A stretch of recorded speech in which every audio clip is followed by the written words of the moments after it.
అర్జునుడు పాండురాజుకి కుంతీదేవికి ఇంద్రుడి అంశతో జన్మించాడు. అర్జునుడు జన్మించినప్పుడు ఈ బిడ్డ ఈశ్వరుడంత శక్తివంతుడని, పరాజయం లేని వీరుడని, రాజులందరినీ ఓడిస్తాడని, అశ్వమేధ యాగం 3 సార్లు చేస్తాడని ఆకాశవాణి పలుకుతుంది. అర్జునుడి జననం చూసి దేవతలందరూ ఆకాశం నుంచి పూలవర్షం కురిపించారు. అర్జునుడు సవ్యసాచి అంటే 2 చేతుల్ని సమానంగా వాడగల యోధుడు. చాలా ఏకాగ్రత కలవాడు, ఏకసంతాగ్రాహి. ఎలాంటి కష్టమైన అస్త్ర విద్యలైనా హిట్టే నేర్చుకునేవాడు. ఒకానొక సమయంలో నివత కవచులు అనే రాక్షసులు ఉండేవారు. వారి సంఖ్య 3 కోట్లు. వాళ్ళందరూ అర్జునుడిని చుట్టముడతారు. వాళ్ళ దాటికి ఆకాశం అంతా చీకటైపోతుంది.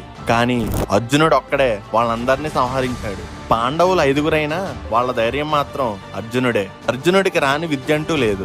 అర్జునుడు ఓడిపోని యుద్ధమే లేదు. ద్రోణాచార్యుడికి ప్రియశిష్యుడు. విలువిద్యలో ఈ ప్రపంచంలో అర్జునుడిని కొట్టేవాడే లేడు.